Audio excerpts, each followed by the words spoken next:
tardes a todos los participantes. Les damos la bienvenida desde las instalaciones de Infosalud, Dirección General de Telesalud, Referencia y Urgencia del Ministerio de Salud. Empezaremos la telecapacitación programada para el día de hoy, miércoles 23 de enero, a cargo del equipo del Instituto Nacional de Salud del Niño del Ministerio de Salud. Quisiéramos recordarles, cualquier pregunta, duda o consulta, pueden hacerlas llegar mediante el chat en cualquier momento de la exposición, las cuales van a ser respondidas al final. El equipo del Instituto Nacional de Salud del Niño de Llurireña, estamos atentos a su presentación. Bienvenidos.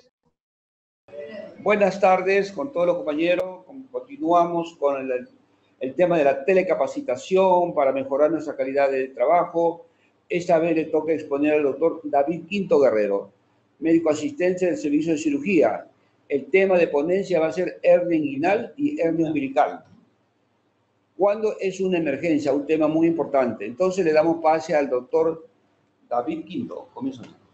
Bien, buenas tardes, doctor Romero, a los demás compañeros de trabajo de todo el ámbito del Perú, ¿no? El tema que se me ha encargado es básicamente hernia inguinal. ¿Cuándo es una emergencia? ¿Cuándo referir? ¿Cómo diagnosticar? ¿O qué hacer ante una hernia inguinal? Frecuentemente nos vemos en consulta, tanto pediatría, médicos generales, durante esta imagen y la presentación, un paciente de sexo masculino con una pequeña tumoración a nivel inguinal. Es la clásica presentación de los pacientes.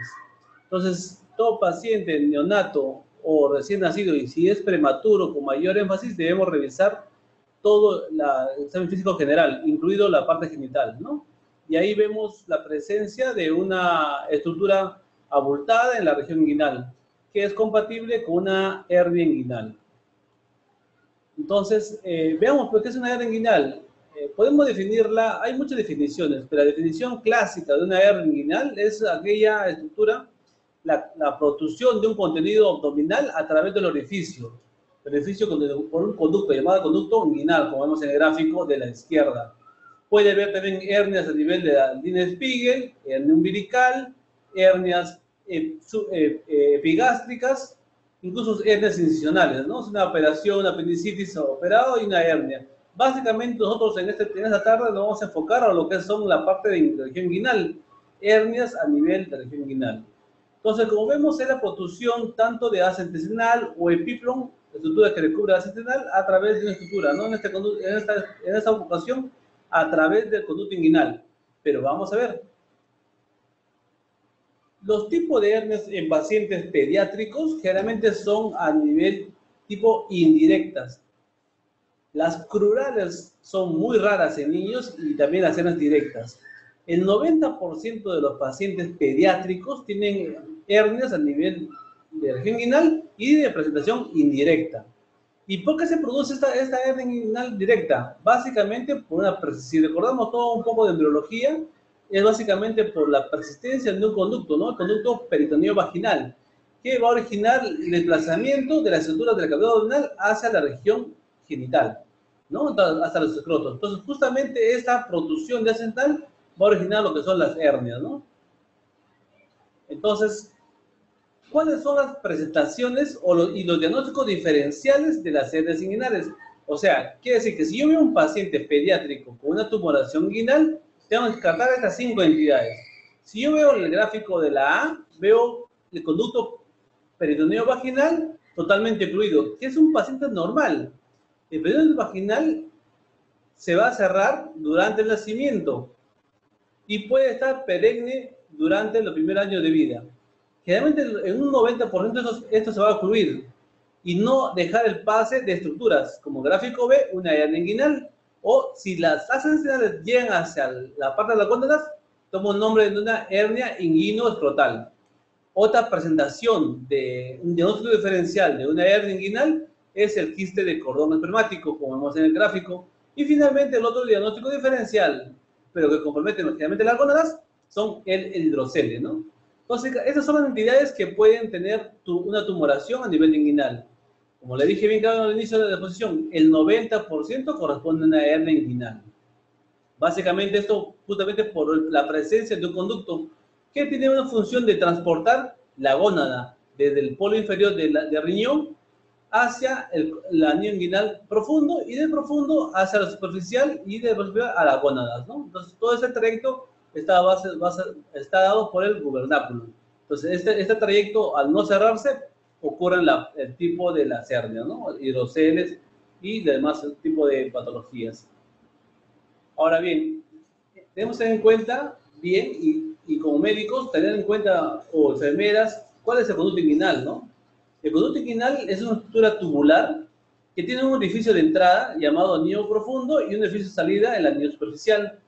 Tiene estructuras que básicamente acá no quiero enmarcarlas, no quiero confundirlas, simplemente es una estructura tubular por donde ingresa las asas y quedan atrapadas, como vemos en el gráfico de anatomía. Desplazamiento de las asas a través del conducto inguinal va a originar lo que es una hernia inguinal o una hernia inguinal inguino-escrotal. Entonces, todo el conducto inguinal tiene elementos muy importantes, ¿no? Ya que el elemento más importante, si es una hernia inguinal atrapada, va a contener asa intestinal y el intestino se puede necrosar, se puede llegar incluso a necrosis, donde puede terminar la resección.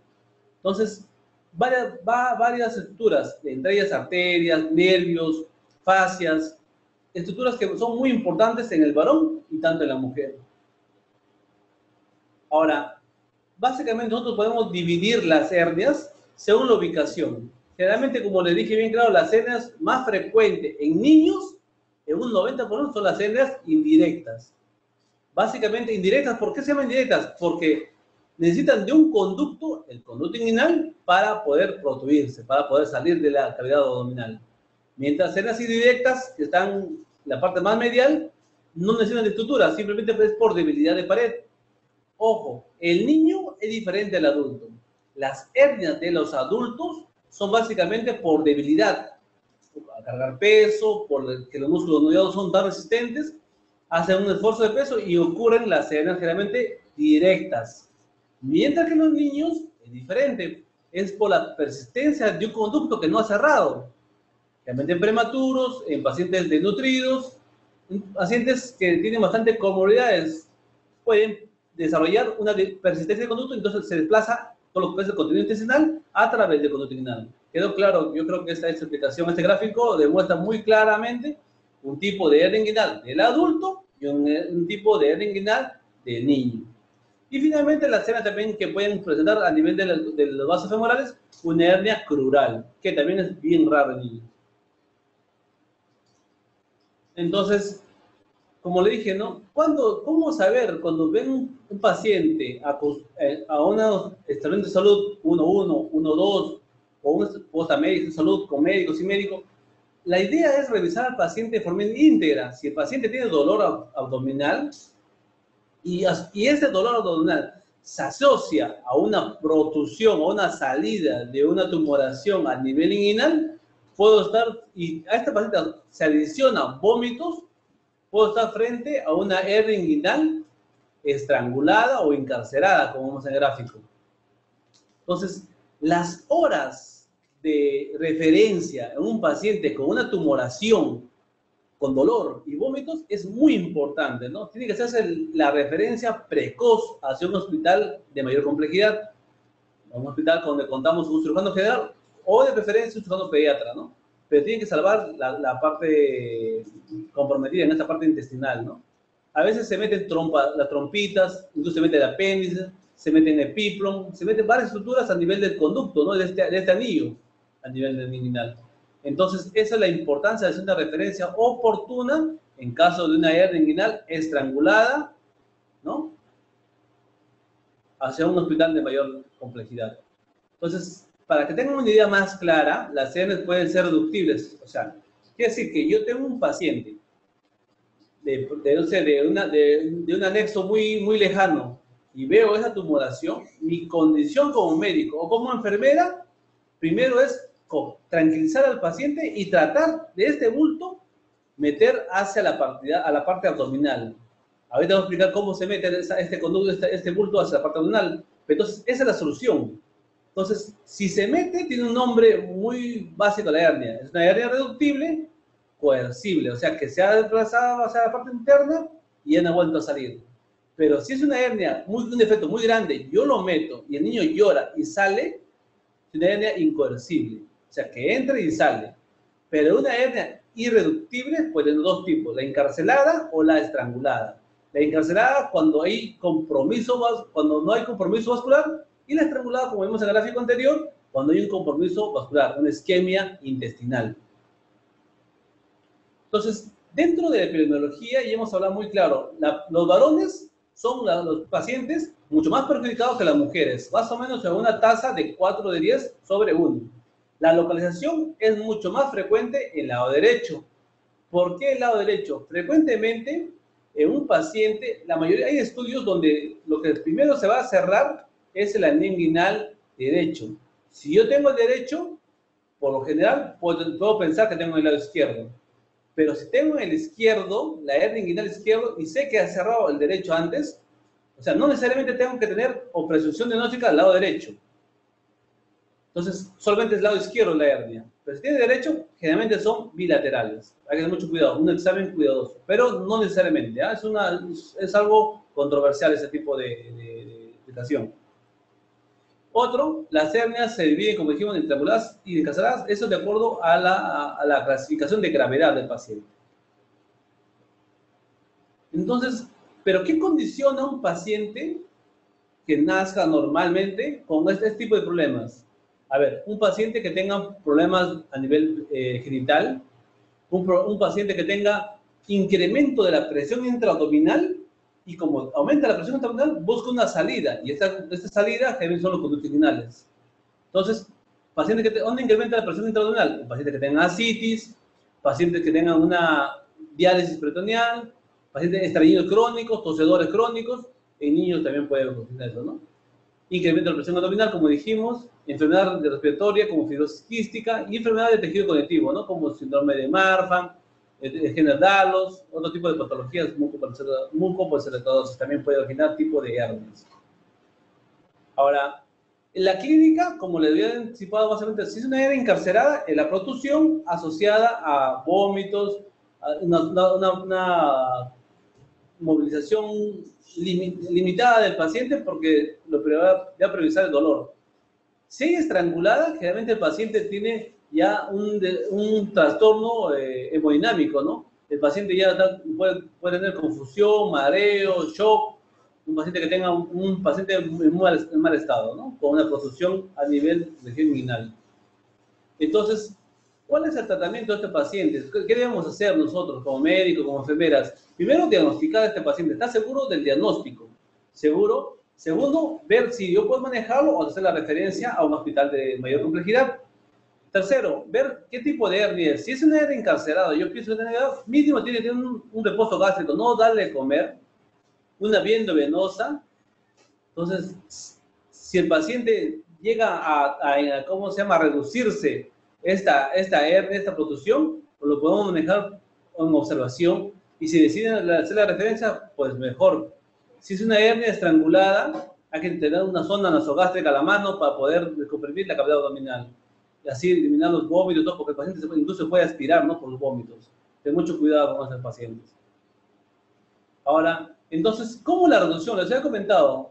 Acá hay muchas cositas. Quiero que un gráfico va a resumir mucho. La reducción generalmente se hace en menor de 6 horas de complicación. O sea, si veo una tumoración y la mamá viene de tal lugar, yo tengo, por lo general, sin que haya compromiso a nivel intestinal vascular, 6 horas para poder reducir esta hernia complicada.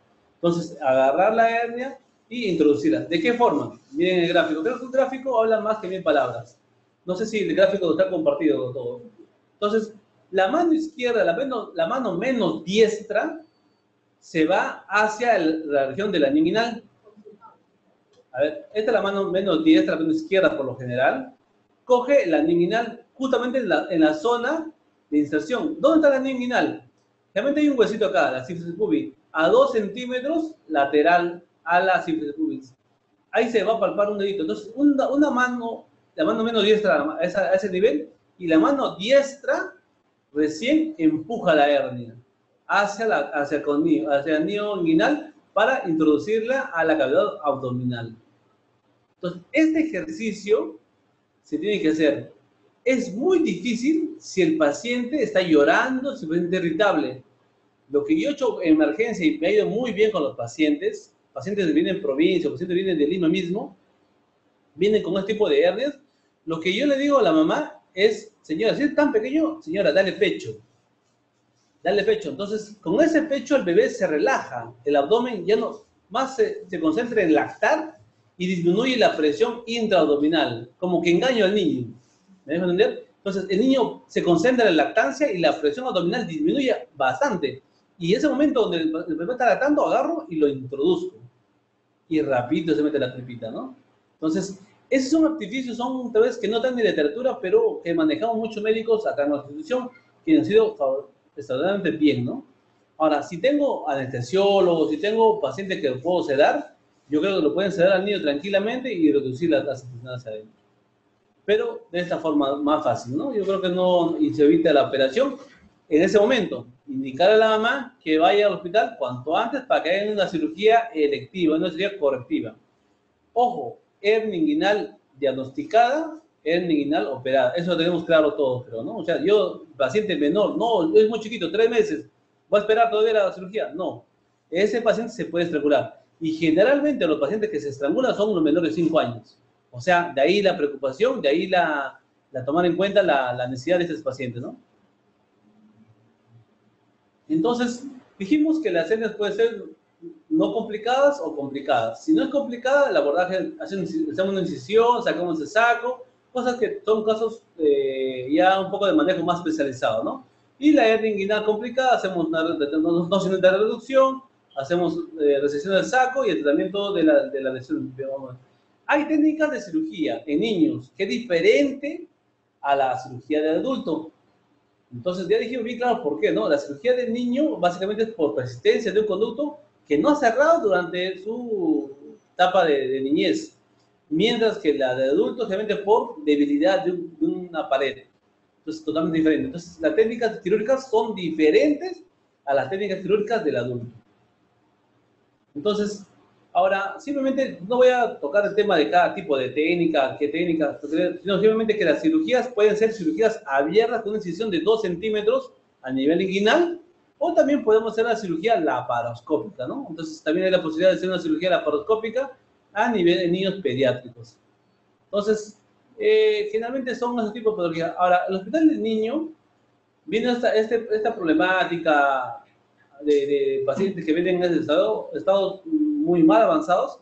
Generalmente hacemos guías y en la guía de práctica clínica del servicio manejamos esta guía, ¿no? Donde les comento más o menos un resumen. La definición ya lo hemos visto, la fisiopatología también ya lo hemos visto cuál es por persistencia de conducto, los gráficos, estos gráficos teniendo puesto a colores durante la exposición. Entonces, ¿cuáles son factores de riesgo de los pacientes de prematuridad, fibrosis quística? ¿Cuáles son las condiciones específicas de estos pacientes? ¿Cómo hacemos el diagnóstico de un paciente? El diagnóstico de estos pacientes es clínico, solamente ver. Hay pacientes que mamá también vienen con no necesariamente así, vienen con testículos normales, todo, pero la mamá cuando lo baña o cuando hace cambio de pañal, evidencia justamente cuando llora el paciente una protrusión a nivel inguinal, que entra y ni bien el niño se calma, reduce. Entonces, esa protrusión pequeña ya es una hernia inguinal, ¿no? O sea, es pequeña la hernia, eso es inguinal, por eso no se ve, pero ya tiene una hernia, ¿no? El paciente. Entonces, y testículo normal, el paciente camina normal, todo normal, pero en la ducha, la mamá dice que en la ducha ha visto una tumoración a nivel inguinal, la tumoración que crece el día a día, cuando llora, cuando se para de pie. Y le recomiendo una cosa, tal vez un truquito, las hernias, si es un niño grande, miren, obsérvenlo no echado, parado, adelante junto con la mamá que está a su costado, bajan el pantalón y digan si el paciente puede pujar, que puje. Las hernias, cuando se evalúa de forma parada el paciente, se hace mucho más evidente.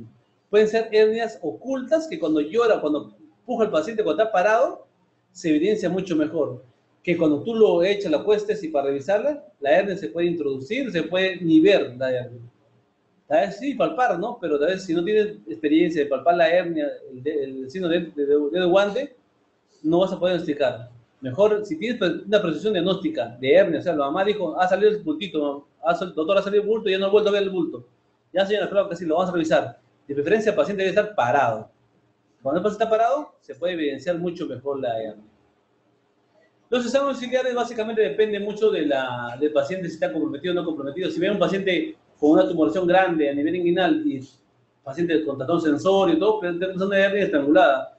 Tengo que ver hemograma, derivar a un hospital de mayor complejidad, si es el caso, ¿no? Entonces, acá hemos clasificado según el nivel de atención, ¿no? En primer nivel, generalmente los exámenes auxiliares es ver, ¿no? Si la hernia está reducida, o sea, no hay la tumoración, se ha metido el médico, la enfermera o la obstetriz, ha llegado a introducir la hernia, o el técnico mismo ha llegado a introducir la hernia, pues mandar a consulta externa para poder hacer seguimiento, pedir examen de sangre, evaluarlo y según eso operarlo, ¿no? Si es una hernia encarcerada o estrangulada, referirlo inmediatamente a un nivel que corresponde. Sencillo. En el segundo nivel, si tengo el laboratorio, un hemograma completo, si es una hernia no es hernia reducida, examen general de orina, evaluación por el cirujano pediatra si es que cuenta, ¿no? O un cirujano general, mínimo un cirujano general si es que se cuenta el hospital, ¿no? Y tercer nivel, un hemograma, un perfil, todo referente a una operación, porque si es una hernia estrangulada, tiene que entrar tanto por el cirujano general o el cirujano pediatra de preferencia, ¿no? Pero tiene que tratar de salvar la final, ¿no? Que se necrose. Y el otro diferencial, ya hemos hablado bien claro de otros diferenciales cuáles son. ¿Y cuál es el manejo? También hemos clasificado el manejo según el nivel de atención. El manejo en un paciente, en un nivel primero de atención, si la hernia está reducida, como dijimos, referir, ¿no? Y si la hernia está estrangulada, referir a consultorio externo. No dar calmantes, no dar jarabes, no dar cremas en primer nivel de atención. En el segundo nivel de atención, si es una hernia inguinal reducida, el paciente no tiene comorbilidad, se puede referir en consultorio externo. Pero si la hernia está encarcerada, o sea, no se puede introducir y cuentan con cirujano general, bueno, pues tienen que operarse de emergencia. Pero si no cuentan, un hospital tan cerca está, hay un hospital de mayor complejidad y ya está cerca, referirlo de inmediato. Si es una hernia estrangulada, o sea, piensan que está todo el sensorio, todo, entonces evitar la manipulación, no traten de meter la hernia ya. Si el paciente está rojo, está vomitando, está mal estado el paciente, ya no deben evitar la reducción manual. Se debe pasar inmediato a hacer operaciones en ese caso, ¿no? Si, en un nivel. Y si es un tercer nivel, ya obviamente contamos con cirujano general, cirujano pediatra. Si la hernia está reducida y tiene comodidad, se debe referir a consultarla para hacer programación electiva. Si la hernia está encarcerada, puede intentar reducirse y llegar a la lista de espera. Nosotros ya lo manejamos con una conducta expectante. Introducimos la ASA y lo vamos vigilando. Se queda en observación para ver cómo va. Si se hincha la barriga, le duele la barriga, pues entramos en una segunda operación, pero una cirugía electiva. Pero si el paciente luce bien todo, listo, le damos de alta, ¿no? Entonces, básicamente hemos tratado de... Acá hemos visto un gráfico también de reducción manual, como dije, la mano menos diestra, la mano izquierda, y la diestra empujar la hernia hacia adelante. Entonces, hemos tratado una revisión general de las hernias, cómo manejar en el primer nivel de atención, qué hacer, cómo manejar en el segundo nivel de atención, cómo manejar en el tercer nivel de atención. Entonces, yo creo que ha sido una explicación rápida, completa y sin tanto manejo especializado, ¿no? Con palabras que puedan ustedes entender y hacer las referencias, ¿no? No sé si se entendió claro, ¿no? Gracias. Bueno, gracias. Gracias a todos por la atención, a todos por sus preguntas que hubiera, ¿no? Doctor Ortega, ¿alguna pregunta? Muy buenas tardes. Un gran saludo, doctor Loján. Felicitaciones al doctor David Quinto Guerrero, cirujano pediatra del Instituto Nacional de Salud del Niño. Muchísimas gracias, felicitaciones por la exposición. Quizá repasar algunos temas importantes de los que ha dado la telecapacitación. Respecto a los factores de riesgo, ¿qué factores de riesgo deberíamos identificar para que el médico ante su enfermedad pueda entonces hacer más hincapié en el examen físico por llegar a un diagnóstico temprano? Mire, yo creo que hay que, a veces todos los médicos, también me incluyo, en consulta privada vemos la parte general, ¿no? Si un paciente viene por un dolor abdominal, vamos a abdominal. Si viene por el dolor de garganta, vamos a la parte de garganta. Y son pocos médicos que hacemos la evaluación integral. Ese debe ser, ¿no? La evaluación integral. Y más aún si la mamá nos dice que ha tenido ciertas comorbilidades, ¿como cuáles? Primero, si el paciente ha sido pretérmino. Si el paciente ha sido pretérmino, obviamente yo tengo que pensar que tiene otras comorbilidades, no solamente la hernia, sino tiene otro tipo de patologías. Entonces tengo que revisar lo mínimo la parte abdominal, la parte inguinal, para poder explicar. Otro paciente que tengan tipo de composición de hernia, pacientes de nutrido crónico, generalmente en la sierra, en lugares muy altos de nuestro Perú, no hay buena alimentación, ¿no? Eso no es ciego esto. Y estos pacientes básicamente tienen una tendencia mucho mayor a las hernias. Otros pacientes que son estreñidos crónicos, pacientes tosedores crónicos, pacientes que tengan patologías como incluso síndrome de Down, ¿no? Se habla de síndrome de Down, tiene un poquito más de tasa de prevalencia de las hernias, ¿no? Enfermedad de Hender-Dallos, mucopolisacaradosis, enfermedad renal crónica, ascíticos, hepatópatas. Son pacientes que tienen que ser vistos de manera integral, ¿no? Pacientes que tengan mayor presión intraabdominal, como le dije, ¿no? Muchas gracias, doctor. Con respecto a la ecografía, ¿también es útil que la realicen? ¿O solamente el diagnóstico puede ser clínico? Ya, bueno, en ese caso, a veces no todos los centros de salud, pues salud, cuentan con una ecografía. El diagnóstico básicamente es clínico, ¿no? Si yo veo un paciente y veo una tumoración a nivel inguinal y desaparece todavía con mayor razón, yo tengo que hacer un diagnóstico diferencial mínimo de hernia inguinal. Y con ese diagnóstico tengo que hacer la referencia, si es un puesto de salud 1-1, bueno, a un hospital, a un 1-2, ¿no? Para poder verificar qué tipo de tratamiento le van a dar, ¿no? Y hacer el diagnóstico. Si eso es muy confuso o hay una duda en otro lado también, se puede indicar una ecografía, ¿no? Pero el diagnóstico básicamente es clínico, definitivamente. Muchas gracias, doctor. Nos han escrito entonces al chat una pregunta. Saludamos al Centro de Salud Progreso, Centro de Salud Miraflores de Chimbote, Hospital de Apoyo 2 de Sullana, Hospital Hipólito Unanue. Nos han preguntado, buenas tardes, en el examen del neonato con sospecha de hernia, pero al momento del examen no es visible la masa. ¿Qué maniobras que aumentan la presión abdominal son más eficaces en este grupo etario para constatar la hernia? Bueno, eso es cierto, los pacientes neonatos, el diagnóstico es muy difícil, ¿no? ¿Qué hacemos ahí? Generalmente los pacientes cuando lloran, los neonatos cuando lloran, ellos generalmente al momento de llorar hacen más presión intraabdominal y se puede evidenciar la hernia. Ese es punto número. Otro, al aplastar el abdomen, no se recomienda aplastar mucho el abdomen, ¿no? O sea, eso no, a veces yo veo también colegas que aplastan demasiado el abdomen y tratan de reproducir, ¿no? Eso no es dable, ¿no? Un paciente neonatal que no se evidencia la hernia, a mi parecer no es dable. Simplemente observar al paciente y ver la tumoración. Es más, hay pacientes que tienen muy pequeña hernia, que la mamá dice que vio por primera vez y se ha introducido, y no vuelven a ver. Entonces, no es que esté cerrado, ¿no? Sino simplemente el paciente hay que controlar y explicar a la madre que tiene que ser posiblemente evaluado con una ecografía, seguir la diagnóstica, ¿no? Pero ayuda. Pero si el médico no ve ese tipo de tumefacción, ¿no? Pero si ve, yo creo que no es necesario, ¿no? Simplemente ya es una hernia, ¿no? Tal vez ver el otro lado para poder determinar si también el otro lado también tiene la hernia, ¿no? Y se puede operar los dos a la vez, ¿no? La hernia derecha y la hernia izquierda. Muchas gracias, doctor. Una preguntita, ¿no? ¿Qué de esa técnica que había para examinar el recién nacido cuando uno le levantaba la piel de esa línea e introducía el índice en dirección al conducto y encontraba el bulto? ¿Se hace eso? ¿No se debe hacer en la actualidad? Cuando las hernias se obstruyen y son menos de 6 horas de, ¿cómo se llama?, de evolución, esta masa, la mamá ha intentado reducir, porque generalmente las masas ingresan y salen, ¿no? Eso es lo clásico.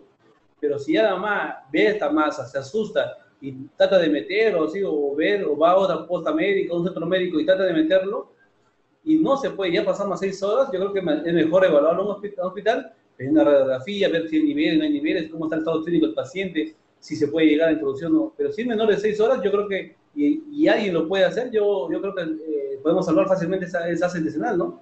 Y no comprometer más el sistema del paciente. Y siguiendo esa pregunta, ¿qué de eso en esa época cuando colocaban esos gomas, bolas, que colocaban en ese lugar y con fajas? para tratar de ocupar el círculo. Sí, bueno, eso también ha quedado ya demostrado que no tiene una función, no tiene una validez, ¿no? Igual las hernias umbilicales ponían su botón, ponían sus monedas, eso no tiene ni una función, porque básicamente el niño crece, ¿no? Eso es lo que tienen que entender, ¿no? Los papás. El niño crece, las hernias también va a crecer, el producto también crece, o sea, poner un objeto no tiene mayor validez, mejor al contrario, porque uno al poner un objeto va a tapar toda la estructura, no sé si se va a salir la hernia, no sé si está más rojo, no está más rojo, o porque digo más, ¿no? Estoy ocultando algo que mejor es verlo, ¿no? Yo creo, ¿no? Y poder manejarlo viendo, ¿no? Esa es mi recomendación, más que podría hacer. Muchas gracias, doctor. Nos han escrito desde el Hospital de Apoyo 2 de Sullana, nos han preguntado, ¿a partir de qué edad ya se puede operar a un niño de hernia inguinal? Las hernias inguinales se pueden operar desde el nacimiento. Eso es cierto, hernia inguinal diagnosticada, hernia inguinal operada. Particularmente, operar un neonato es bien difícil, porque las hernias son estructuras muy finas, hay que ir con mucho cuidado, pero la literatura también lo menciona. Las complicaciones, el encarcelamiento de hernias, generalmente las hernias encarceradas, estranguladas, son los primeros 5 años de vida. Las hernias que tienen más complicaciones son las primeras 5 años de vida. Incluso algunas literaturas mencionan que las estranguladas pueden ser incluso antes del año de vida. O sea, un paciente neonato o de 2 meses tiene complicación de estrangulación, tiene mayor complicación, más riesgo de complicación que un niño mayor, ¿no? Eso también queda demostrado. O sea, las hernias tienen que operarse y bien se diagnostique. Esa es la conclusión. Muchísimas gracias, doctor. Con respecto a la técnica quirúrgica, abierta o por la laparoscopía, ¿cuándo se indica cada uno o cuál es mejor? Dependiendo. Ahora, eso es lo que, bueno, lo bonito de cirugía es que tiene bastantes alternativas. Las hernias, generalmente la idea es como una peritomía, o es abierta o laparoscópica. En este caso, la idea es sacar el saco y cerrar el saco, ¿no? Para que no vuelva la hernia. Sea la técnica que sea laparoscópica o sea abierta, ¿no? Ahora, si es abierta, obviamente es un corte de 2 centímetros. Y si es laparoscópica, hacemos 2 cortes, ¿no? Una a nivel del ombligo y una al lado contralateral del ombligo para ver la hernia y para la hernia, ¿no? Entonces, generalmente se recomienda, a un médico acá en el hospital manejamos, si es una paciente con una hernia inguinal bilateral, sí está fundamentado una cirugía laparoscópica. Porque a través de ese corte puedes manejar los 2 tipos de hernias. Y obviamente la recuperación es rápida, ¿no? En las cirugías de hernias, si es en un lado nada más, el corte es pequeño, como le digo, más o menos máximo 2 centímetros, se opera. Y las cirugías son generalmente ambulatorias. ¿Qué quiere decir? El paciente ingresa al consultorio, se opera y se va. O sea, no se queda hospitalizado un día, nada. El paciente es dado de alta ese mismo rato, ¿no? Siempre y cuando no haya compromiso de ascensional. Si hay compromiso de ascensional, bueno, tienen que observación y evaluarlo constantemente, ¿no? Cada 6 horas mínimo, ¿no? Gracias, doctor. Tenemos otra pregunta en el chat que nos dice, ¿hasta cuánto tiempo se puede intentar la reducción manual y si se puede considerar presionar el saco herniario para reducir el gas intestinal o existe algún riesgo? Bueno, en realidad la reducción manual debe ser con máximo 5 minutos, 10 minutos como máximo, ¿no? Eso no debe demorar. Como lo digo, cuando ustedes intentan hacer la reducción manual, es bien complicado, porque también veo a médicos residentes, incluso a mí me ha pasado que cuando yo trataba de reducir esas hernias, eran bien difíciles de reducirlas, ¿no? Y entonces vimos por conveniente algunos artificios, como le dije, ¿no? La otra es pegar el pecho de la madre al niño, en ese momento lactar, el niño se relaja y en ese momento introducir la ascensional, ¿no? Es un artificio que nos sirve muy bien, ¿no? Básicamente a mí me ha resuelto varios problemas, ¿no? Muchas gracias, doctor. Con respecto a... O el chupón también, el chupón, ¿no? Que tiene. Excelente. Doctor, con respecto a los cuidados generales postquirúrgicos. Bueno, en cuanto a los cuidados postquirúrgicos, básicamente es la limpieza de la herida operatoria, ver cómo se está cicatrizando ese tipo de herida. A veces no indicamos tratamiento antibiótico, solamente analgésicos por 3 días y ver cómo va, ¿no? Las hernias. El grado de recidivas si hay grado de un 5% son logrados recibir, o sea, de los pacientes 100 operados, 5 pueden recibir porque el conducto es bien delgado, pero se escribe en la literatura, ¿no? Y también hemos tenido nuestros casos recibidos dentro del hospital, ¿no? Por más técnicas que hagamos, técnicas fina, ¿no? Igual hay mucho problema. Interesante, doctor. Y con respecto a los controles posteriores, ¿cada cuánto tiempo se realicen?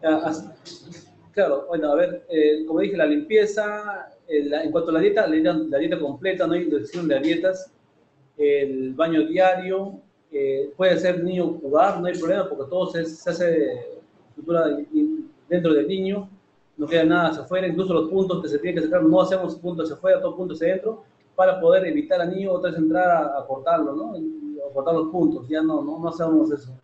Los controles se hacen generalmente a los 3 días para ver si pueden formar en equimosis o sangrado, o se puede inflamar esa zona por la manipulación que ha tenido esa zona, con control 3 días, y final el último control a la semana, ¿no? De ahí ya se da el alta. Se va al alta, ¿no? Muchísimas gracias, doctor. Doctor Luján, ¿alguna otra pregunta o consideración? Luego de operarlo, ¿cómo comenzaríamos con la dieta? ¿Líquida, semilíquida? ¿Cuál es lo más recomendable en su dieta? Generalmente nosotros aplicamos una dieta líquida, por lo menos ese día, ¿no? Que después esperado. Como dije, las cirugías son ambulatorias, ese día le damos la más dieta líquida, hasta máximo un mazamorra, una blanda, ¿no? Pero de dieta completa no damos mucho porque por miedo de estreñimiento. Generalmente todo paciente estreñido, no solamente las hernias, todo paciente estreñido, todo paciente operado, debemos de cuidar la etapa de estreñimiento. Porque al momento de va al baño, el niño hace puja, todo eso, la herida le va a doler mucho más, ¿no? Entonces tratamos de llevar una dieta suave, con líquidos, para que el niño haga su evolución normal, ¿no? De manera sin dificultad. Y puede ser menos doloroso para el niño. A pesar del medicamento analgésico, puede tener dolor durante el postoperatorio, ¿no? Muchísimas gracias. Muy bien, doctor, ¿hay otra pregunta? Doctor David Quinto Guerrero, no tenemos preguntas, quizá algunas consideraciones generales de usted a todo el público que lo está viendo en este momento. Bueno, que el Hospital de Niños está abierto para todos. Si tienen un paciente, creo que con gusto preséntelo y estamos llanos a poder ayudarnos, ¿no? En cuanto a los pacientes, en cuanto al diagnóstico, en cuanto al manejo. Yo creo que en provincia hay muchas limitaciones, ¿no? Porque tenemos que ser de provincia y no soy ajeno a esa realidad. Así que ahora que estamos acá, pues estamos dispuestos a dar una mano a todos los colegas que están trabajando en provincia, ¿no? Muchísimas gracias, doctor David Quinto Guerrero, cirujano pediatra del Instituto Nacional de Salud del Niño. Doctor Luján, muchísimas gracias. Los esperamos pronto en otras telecapacitaciones. Hasta pronto. Gracias. Hasta luego. Gracias.